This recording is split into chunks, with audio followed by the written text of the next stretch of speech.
Everyone, it's Charlene Lee, and I'm excited to be here today. It's kind of change my setting here a little bit, and I'm excited here today to be talking about the resistance to AI in our organizations, the fear, the hesitancy, the lack of enthusiasm and curiosity. What's going on there? Why is it that there is such resistance to thinking about using, exploring with AI in organizations? So I want to do a deeper dive into what is that fear, what is underlying it.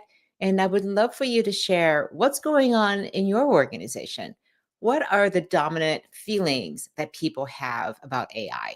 Because if you can understand and have a good pulse on what people really are thinking and feeling, but more importantly, feeling about AI, it's really important if you hope to drive a successful AI roadmap that supports your strategy.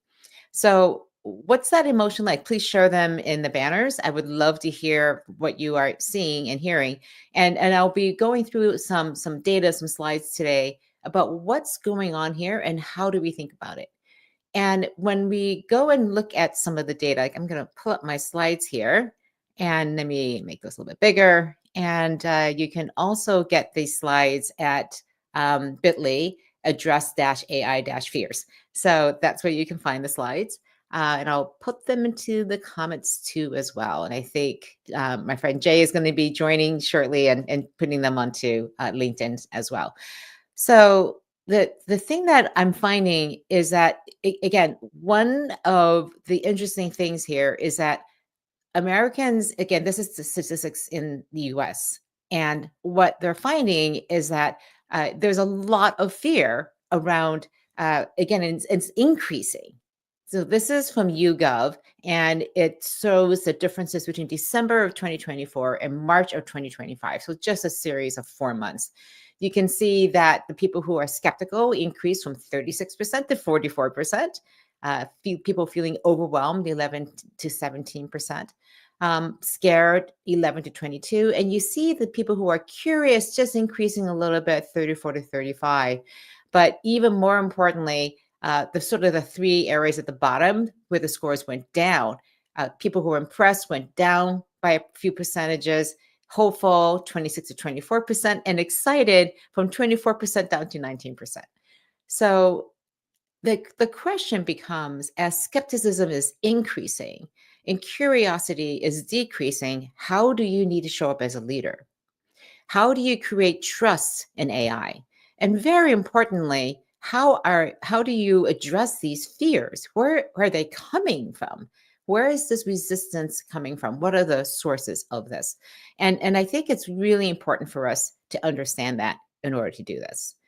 So let me just go back into the slides because I want to understand and talk about just going beyond the fears. What is it that people really want? So when they say, I'm afraid that I'm going to lose my job, what they really want is security and the ability to do meaningful work. When they say they fear losing control, what they really want is autonomy and ownership, having agency in their work. When people say they fear that AI is going to make mistakes or that it might be misused, what they really want is, can I trust AI? I want to be able to trust it. I want to know that these systems are safe with human oversight, that somebody's watching it and making sure things are going right.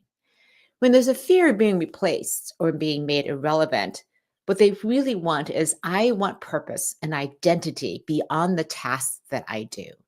Because if the tasks are going to be automated, then what happens to me? And the fear of being left behind without new skills, what they really want are opportunities to learn and grow.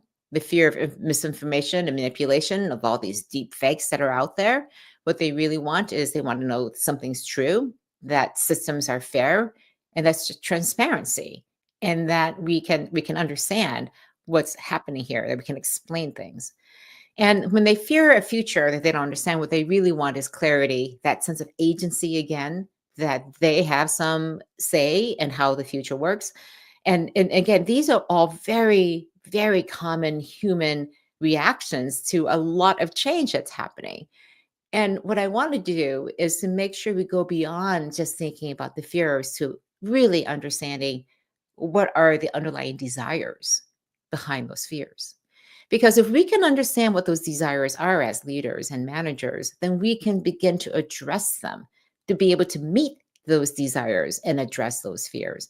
But we have to truly understand, where are these fears coming from? So I think the biggest mistake is that when people say, like, I don't really know and trust AI, a lot of people will say, well, let me show you how it works. And they get into the technical aspects.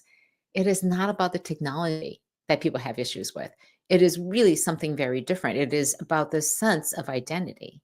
So I think, let me just go back into here, that this AI is the fear of AI is rooted in these deeper anxieties around the loss of purpose, around the loss of status, the loss of meaning at work.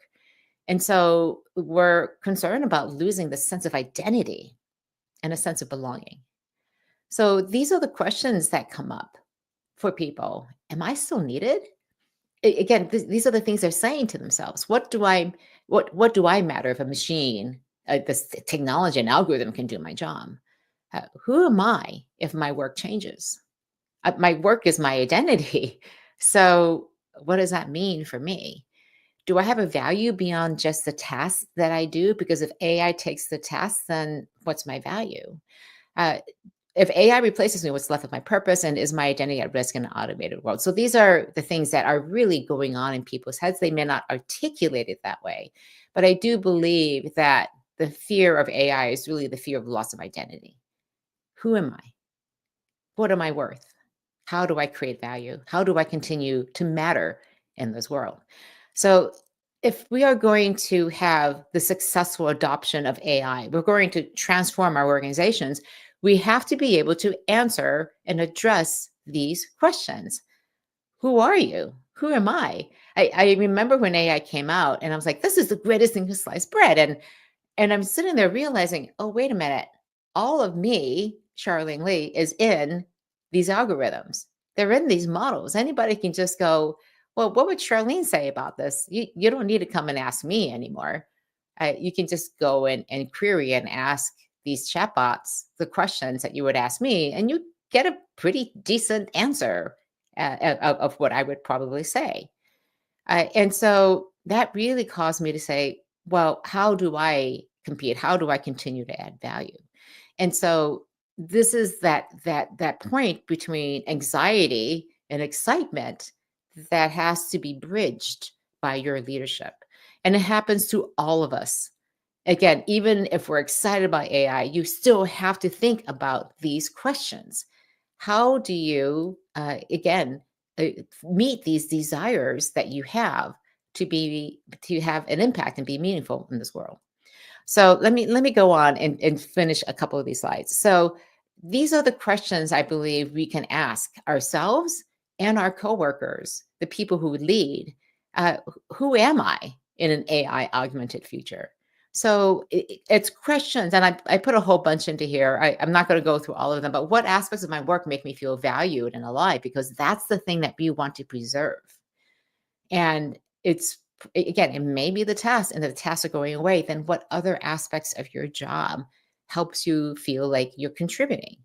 What new strengths could AI give you? What are the new capabilities and skills you can develop? What's my really good day? What were some of the best moments in my work that I had over the past couple of years?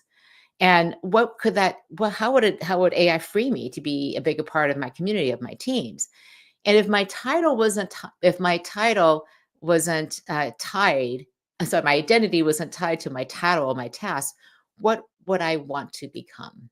These are the sort of existential questions that we need to be asking ourselves as leaders, but also facilitating the ability to have this type of conversation for all of our team members, because all of us are going to be impacted by AI in the way we do work.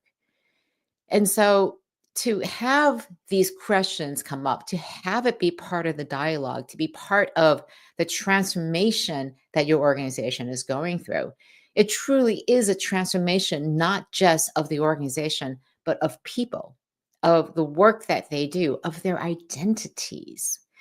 And we need to give space for these conversations to happen and not just say, okay, here's the AI training, go learn how to do this and get to work. It's much more nuanced than that. If we truly want people to come along and understand how AI is going to be impacting them, then we have to address these fears and anxieties. So let me just see if there are any comments. I don't see any yet. But if you have any questions or comments, by all means, please just put them into the chat. Hopefully, I can come back and see. And Jay did a really fun thing. He just did a search of what would Charlene Lee say about whatever in Perplexity. So I'm going to have to go look at that later, Jay, and see if it's correct, close to, or not close at all. All right, let me go on. And talk about what you can do. So there are 6 things, and these are high level things, and these are all just good transformation management things that good leaders know to do. So the number one thing, and I don't see companies doing this enough, is aligning your AI use, execution, adoption with your core values. And that means saying, these values are things that are important to us. And then this is how AI is going to be applied and how we're using our values to guide us in the responsible and ethical use of AI. Your AI has to be grounded in that. It has to be a starting point that everybody can understand and relate to. And then the second thing is to have an open dialogue and transparency about what you're doing with AI, and especially to share what your AI roadmap looks like. Oh, wait, if that's assuming you have an AI roadmap, that you have a strategy, what you will do and won't do with AI to support your business objectives. So many organizations don't do this. They again have a lot of experiments, but they don't have the context of the why. Why are we doing this? Why are we taking on all of this change? And so having that transparency about why are we doing this? What's the plan, man? So having that very clearly articulated is a very important part of leadership. We're talking about psychological safety here, the ability to go and experiment, to talk about these fears and anxieties in a safe way. We want to be making sure we're emphasizing that we want people to have meaningful roles, that there is a role for humans that is valuable, and what are those values? It's things like judgment, critical thinking, empathy, collaboration, complex problem solving. AI can do a lot, but it still can't do everything. And it can't even come close to doing all of the things that we needed to do. So we're still very, very early on. We want to make sure that we're investing in people's growth professionally and personally. And then also, we want to be able to provide that emotional and peer support. So, those are, again, it's just table stakes for what we want to do as leaders. But I think we need to do something a little bit more, and that is to directly address the issues around how does this impact my job? Am I losing my job? And so I'm going to share a couple things here. What can you promise to people? What can't you promise? So I think it's very difficult to promise that you're going to have a job. We can't guarantee job security. No organization can. But we can promise is that we're investing in your growth and future skills. I'll give you an example. I was speaking to one organization, a CMO of an organization. I may have shared this story in the past. And he was saying, like, look, we're not looking at AI. We just don't need it. We're doing great. We have everything dialed in. We're one of the top consumer brands in the world. We don't need AI because we already have everything figured out. And I'm like, okay, frankly, I don't agree with that because you should be looking at it. But at a minimum, you're going to start losing people because you're not investing in their future. They're going to see all these other companies using AI and they're not. And they're going like, wait, I'm falling behind. I need to get to a place where I can begin to use these skills and develop these skills. And so that commitment to use AI to stay at the top of the game, to explore and understand what it can do and what it can't do, and very importantly, committing to giving people the training so that they are at the top of the game. They are maximizing their potential. That is what you can promise to people.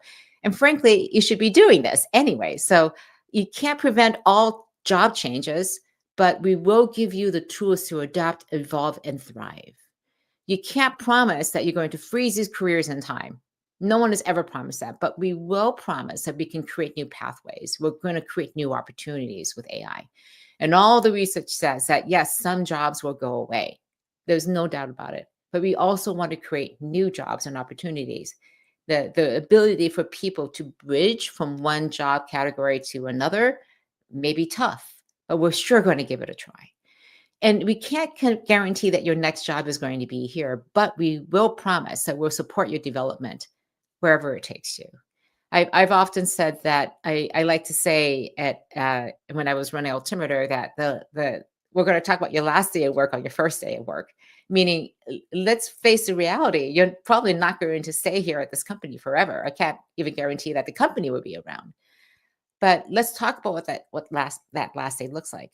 And when it's time for you to move on, when it's time for you to find other opportunities, let's work together on finding that opportunity for you. So this is the promise you can make to people. I can't guarantee you lifetime employment, but I can guarantee you that for the time that we are sitting here in aligned purpose and objectives, when you're working with this organization, that we're going to do the best to maximize your potential. And that investment in you is something you will take and carry on with you in your next job too, as well. So when we make that commitment to our people, we can say, I don't know about the jobs, I don't know about the careers, but we're going to invest in you for as long as it makes sense for us to work together. And that is that transparency again that people truly want. They just want people. I've always said that people want two things from their leaders. They want honesty and fairness. So just be honest with me. Is my job at risk? And if it is, what are we going to do about it? How can I potentially prepare myself for that future? What plans do I need to make? Just be honest with me and be fair to me. All right, let me go on and talk about here. Again, I think the commitment you want to make is that you're going to help every person maximize potential, but not just protect their role, because that's something that you can't guarantee necessarily.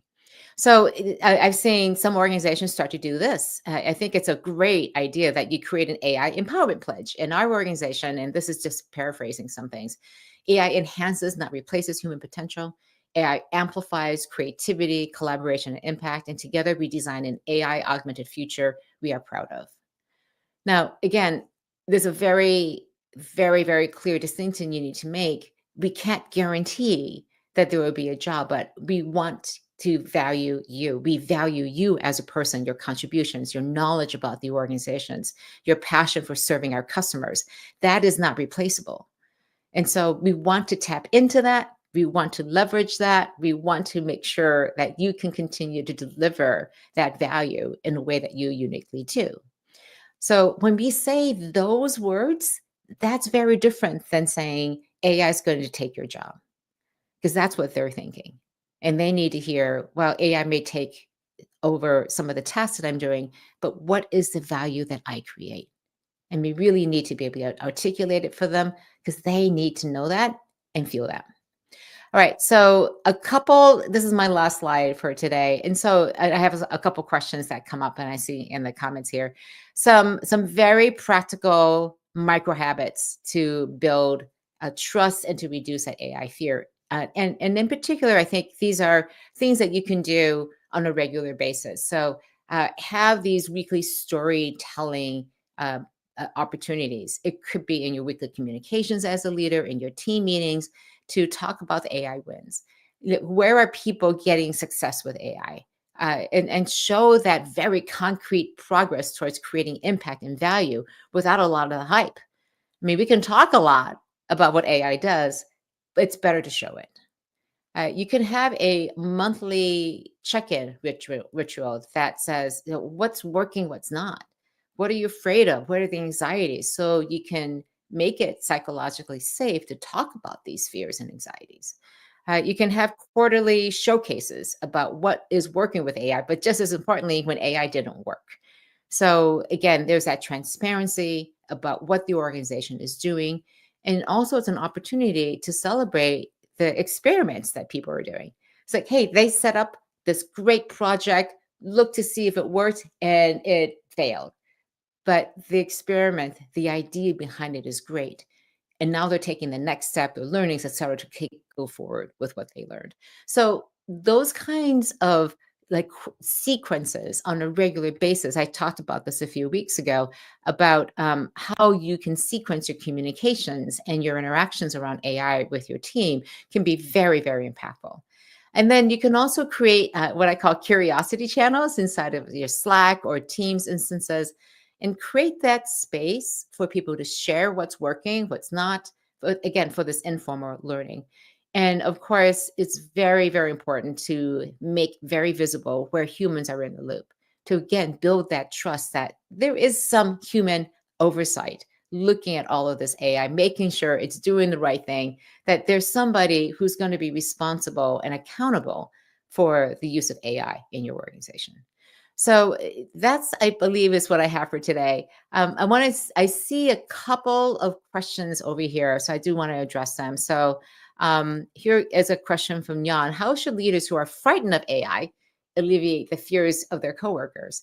And so again, I think this is one of the things when leaders themselves are worried about AI, it's hard to lead an organization that also is worried about AI. And one of the top recommendations I make to organizations is that when we're thinking about rolling out AI training, that you start with the top two levels of your executives. If they have fears, you have to address them. And they're the same fears that I had outlined before. It may not be so much that AI is taking my job, but all this uncertainty, can we trust it? Does it actually create value? It seems to just be productivity, little gains on the side. Does it really add to our AI roadmap? And so, again, having that AI roadmap of how AI is going to support your top three business objectives is absolutely crucial because if executives don't see AI creating value, they're going to be saying, well, why are we doing this? And so there is lots and lots of use cases. Believe me, use cases are not a strategy. So have a roadmap of how you're going to use AI to support your existing business strategy. That is your strategy.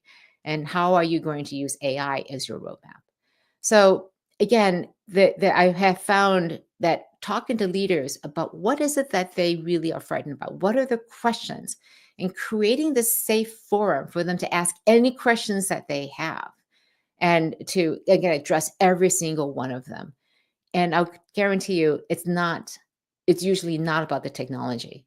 Sometimes it is like, well, how does this actually work? And then they want to know that, but it's actually much more deeper and much more personal about this sense of identity. And again, the sense of what does it mean if AI is going to take over all these things, then what does it mean for me? So again, I think this happens when I talk to people who are writers, my fellow book authors, for example. They're like, I would never use AI for writing because that's what I do. I'm a writer, right? What does it mean when it can do all of that for me? And so us adjusting our sense of identity to have AI working alongside with us is deep work. It's hard work that each of us needs to do. And I can't emphasize enough the need to give your leaders the time and space to explore, to figure out where AI fits into their workflow, because until they are transformed and they are using AI on a regular basis and feeling very confident and curious about how to use AI, they will not lead the transformation. And you need them at the core, at the front, modeling how to use AI, how to talk about it. And especially for them to talk about their fears in a very vulnerable way to say, yeah, when I began this journey, I was really scared. I was nervous about this. I didn't trust it. And this is how I learned to trust it. It makes a huge difference when they're leading their teams through this journey to be able to trust AI too as well. So Jan, thank you so much for that question. I really appreciate that. All right. So let's see. Adebola has this great comment. I've been leading AI trainings lately, and one thing's clear. Fear fades when leaders invest in people, not just tools. When teams feel safe and supported, they don't resist AI, they run with it. Thank you so much for sharing that. And again, this goes back to the importance of leadership in the adoption of AI. It's one thing that I'm very passionate about, and Cottrell Welsh and I focus a lot on this in our upcoming book, and we're almost done and able to publish it very, very soon. The thing that we talk about constantly is the importance of leadership and setting the strategy, and then also making sure that the people part of it, the people side of things, the culture, the mindset is strong to be able to use AI. So again, it only happens, the fear of AI, again, you're pushing against these big headwinds when it comes to adopting AI. There's just inherent fear built into our culture, especially here in the US and in many of the other English speaking countries and also more developed countries. It's funny, it's interesting. If you go and look at Asia and Latin America and other parts of the world, there's much more curiosity, partly because of the investment that organizations, that governments have made.